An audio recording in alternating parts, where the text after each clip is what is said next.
Is meditation good for the brain? Well, the president and medical director of the Tucson-based Alzheimer's Research and Prevention Foundation says yes, and he has newly published research to back it up. Dr. Dharma Singh Khalsa led a first-ever study to investigate the effect of meditation on cognitive function in people who already had some age-related memory loss. The research was recently published in the Journal of Alzheimer's Disease. Dr. Khalsa, good to see you. Pleasure to be here. Thank you. Tell us about the bottom line for this research. It's a first-ever study really about meditation and memory loss. That's absolutely correct. This was done at the University of Pennsylvania, and we had 15 subjects referred from the memory clinic to the study, and they were taught the meditation, and they went home and did it for 8 weeks, and they came back and had brain scans, SPECT scans, which were all improved, and we also showed that their memory loss was reversed, it got better, and also their mood was also improved. So it's a very, very innovative study, and we're very, very pleased that it was published in the Journal of Alzheimer's Disease. And there was a control group as well? Yeah, I don't think we can call it a control group. It's more like a comparison group because remember this is a preliminary study and there'll be a lot of other work. So we had 5 subjects who listened to Mozart.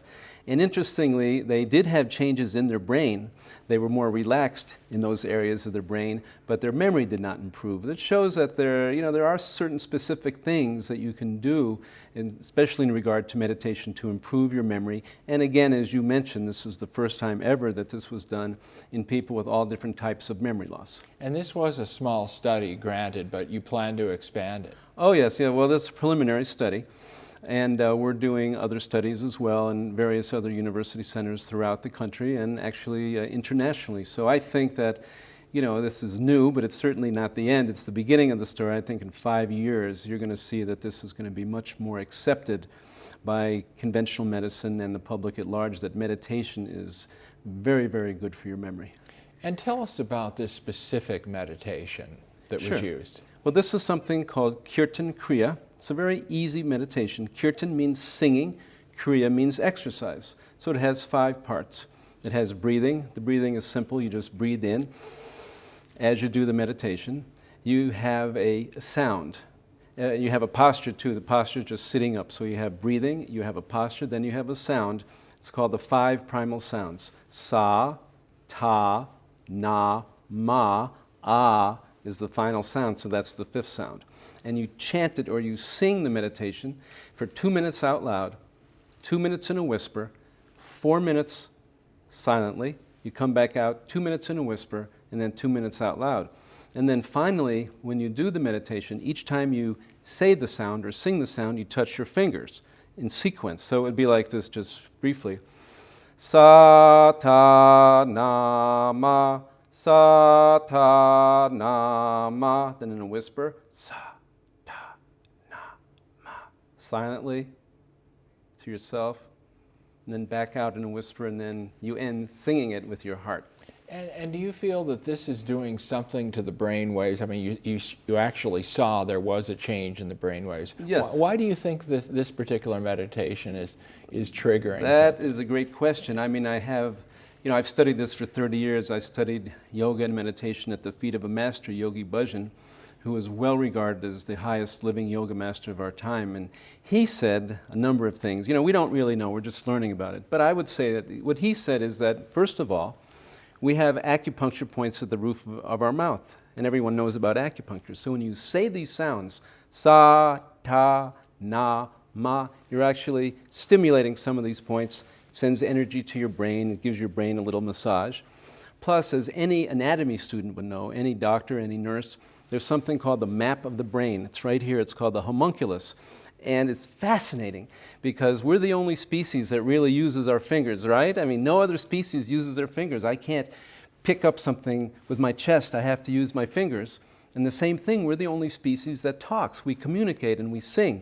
So what we find is that your fingertips and your vocal apparatus make up a major part of the motor and sensory area of the brain. And somehow those ancient yogis knew to do that, to activate your brain. I think it works that way. It changes the brain anatomy, it changes the structure, it changes the chemicals, and it changes the function. And most importantly, it gives us positive behavior where we see that memory loss is actually made better. What do you say about preventing Alzheimer's? Well, I think that and I've said this for many years, as you know, I think Alzheimer's disease is preventable. Of course, all the answers aren't in.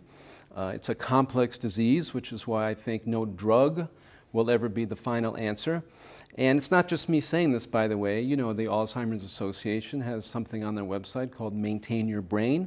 And I testified before Congress. The Surgeon General of the United States said that this is mainstream, and we see it's part of every medical school's curriculum, or many medical schools' curriculum from Harvard to UCLA. So this is now well accepted that there are things you can do for your brain. Hopefully will prevent Alzheimer's. I'm very conservative in what I do, and the main thing to realize is what I'm doing, first of all, is very mainstream, it's very conservative, but the research, let's look at the research, because that's so important, is just helping so many people around the world. I mean, why else would it be published in the most prestigious journal, the Journal of Alzheimer's Disease?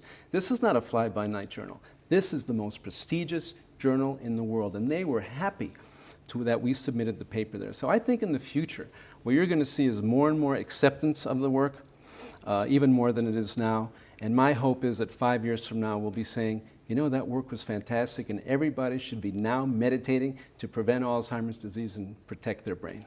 Going to have to leave here in about 20 seconds with you, but do you think any kind of breathing exercise also is helpful? Yes, I think all meditation is helpful. You mentioned Dr. Kaznick. I think mindfulness-based stress reduction is helpful. Transcendental meditation is helpful. The breathing exercise that you shared with me that you do, based on Dr. Weil's work, is certainly helpful. It's a big basket. I think everybody should learn how to reduce stress, meditate, and improve their brain. They'll be better off and very happy. Dr. Khalsa, thank you for being with us. My pleasure. Thank you.